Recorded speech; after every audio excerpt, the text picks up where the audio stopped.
Yo, what's up YouTube? It's your boy Tay Too Tough. In today's video, I'm going to be showing you guys the steps that I'm following and that you guys can also follow on how to get rich in 5 years. Let's get into it. So the first step that I have up here is getting a decent or good paying job.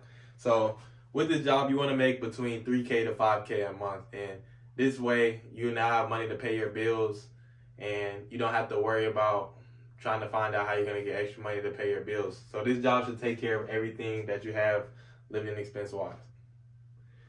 So for the second step, build an emergency fund. So now that you have that good job, decent job, and now you have income to support yourself, you want to start building that emergency fund and getting money saved up. So in case of an emergency, now that you have money to use for that, you don't have to look other places, or you don't have to figure out and go check the check and figure out how you can get this thing paid for. You have money put up and money set aside.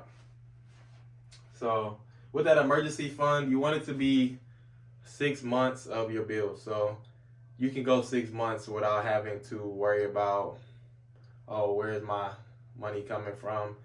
In the beginning stages, it's okay. Maybe you have 2 months at minimum, because I know it's hard to save what your bills might be in 6 months. But again, this is a 5-year process, so you should be able to get that done and still be on track to do what you need to do. And obviously it's an emergency fund, so it's still money that you have saved up and you might not even touch it. So it's still money that you can have added to your overall total savings.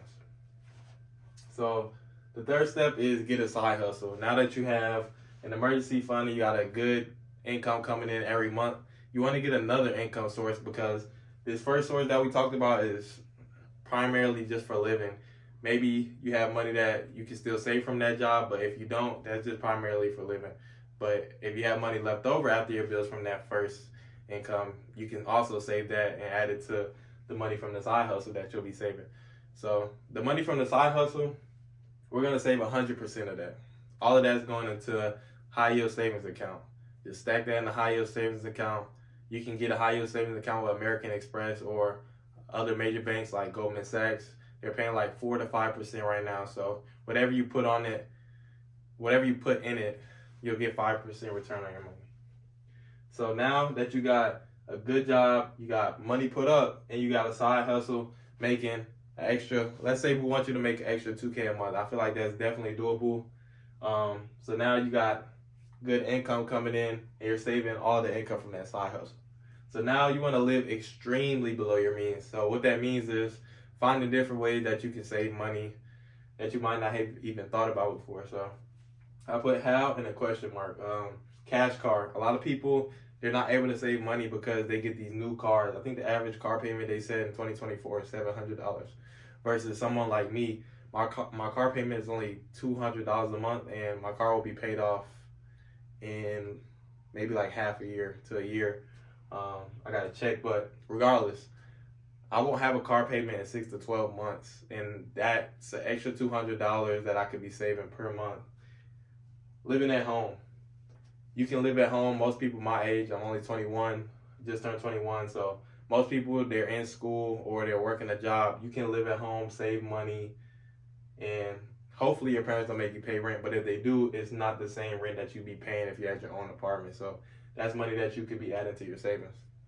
I also put roommates, because maybe you did move out, but you can still save money by getting roommates. There's websites like roomies.com. There's other websites, you got to search it, where you can get roommates and live extremely below your means, because you're not paying what you would normally pay in rent. So after you find different ways to live below your means, you can also rent out your car to get the money back if you do have a car payment, and like on Turo or something like that.